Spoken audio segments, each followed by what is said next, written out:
অর্জুন তুমি কুঠিরে চলো, লবণান্ন জোগাড় করে মা রুইদাস আর অর্জুনের সামনে দিয়েছে। কি বলছে? গোবিন্দের প্রসাদ তুমি মাখো অর্জুন, একসঙ্গে মেখে তুমি আমার মুখে দাও, আর কিছু প্রসাদ তুমি সেবা করো। যখন এই কথা বলছে রুইদাস, অর্জুন বলছে না রুইদাস, তুমি একসঙ্গে প্রসাদ মাখো, গোবিন্দের প্রসাদ মেখে তুমি একটা গ্রাস আমার মুখে দাও তোমার নিজ হাতে।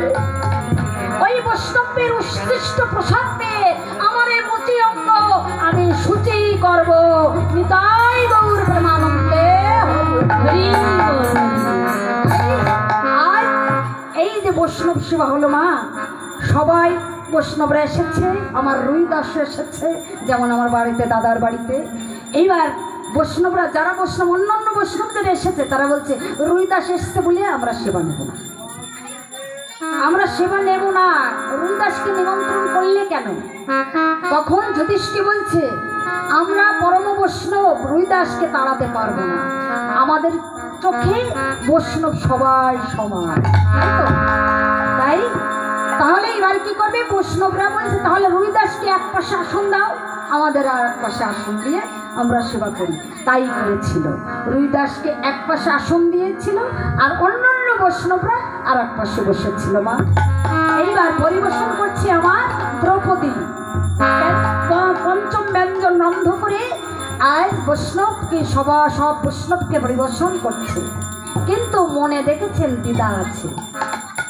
এই যে আমার দাদা যেমন এই যে কীর্তন আয়োজন করেছে বৈষ্ণব হরিনাম শুনতে, আমার দাদার মনে যদি কিন্তু থাকে, দিদা থাকে, তাহলে পরিপূর্ণ হবে না। সেদিনও দ্রৌপদীর মনে দিদা ছিল। কি দিদা ছিল? বৈষ্ণবরা, প্রকৃত বৈষ্ণব যারা দাদা, তারা সব কিছু ব্যঞ্জন একসঙ্গে মাখে, দাদার কাছে মেখে তখন সেবা করে। আমরা যেমন এক একটা টেস্ট করি না, এই ভাজা খাবো, শুক্তো খাবো, ডাল খাবো, না হবে না। বরং বৈষ্ণব যারা তারা একসঙ্গে মেখে তখন সেবা করে। আজ রুইদাসও তাই করছে। এইটা দ্রৌপদীর খারাপ লেগেছে। আমি এত সুন্দর করে পরিবেশন করলাম, রন্ধন করলাম পঞ্চম ব্যান, আর ওই যে বৈষ্ণবটা বসে সেবা করছে, সব কিছু একসঙ্গে করে সেবা করছে, এইটা দেদা হয়ে গেছে। তাই স্বর্গে ঘন্টা বাজি, ঘন্টা সেদিন বাজিছিল না। তখন এই যে ঘন্টা যখন বাজছে না, অর্জুন জিজ্ঞাসা করছে গোবিন্দের কাছে, হে পাণ্ডব সখা কৃষ্ণ, আজ রুইদাস সেবা করছে, স্বর্গে তো ঘন্টা বাজলো না। আমি তো লক্ষ্য করলাম রুইদাস বুঝতে সেবা করছে, আমি একভাবে তাকিয়ে আছি, কিন্তু স্বর্গে তো ঘন্টা বাজেনি। গোবিন্দ আমার বলছে, অর্জুন দেখো কারুর মনে কোনো হিংসা কি দ্বিধা আছে কিনা দেখো। তখন বলতে পারছে না, দ্রৌপদীকে ইশারা করে দেখিয়ে দিয়েছিল। সেই দিন দৌড়ে অর্জুন দ্রৌপদীর কাছে গিয়ে বলছে, দ্রৌপদী আমরা যে বৈষ্ণব সেবা দিল, এত সুন্দর করে তুমি পরিবেশন করলে, হে দ্রৌপদী তোমার মনে কি কিছু মনে হচ্ছে, কোনো দ্বিধা আছে? দ্রৌপদী তখন বলছে, আমার মনে একটুখানি দ্বিধা হয়েছে। কি? ওই বৈষ্ণবটা বসে সেবা করলো, সব কিছু একসঙ্গে মেখে সেবা করেছে, এইটা শুধু ভেবেছে। তখন অর্জুন বলেছিল, দ্রৌপদী তুমি খুব ভুল করলে, তুমি খুব ভুল করলে দ্রৌপদী, এবারও আমাদের পাপের ক্ষমা হলো না, তাহলে তুমি আবার গিয়ে রন্ধন করে এসো, পঞ্চম ব্যঞ্জন রন্ধন করে রুইদাসকে শুদ্ধভাবে ভক্তিভাবে তুমি আবার সেবা দাও। ওমা সেদিন আবার দ্রৌপদী পঞ্চম ব্যঞ্জন রন্ধন করে এসে তুলসী পত্র দিয়ে ধূপ দীপ জ্বালিয়ে ভক্তি সহকারে রুইদাসের সামনে যখন দিয়েছে, কি বলছে? দ্রৌপদী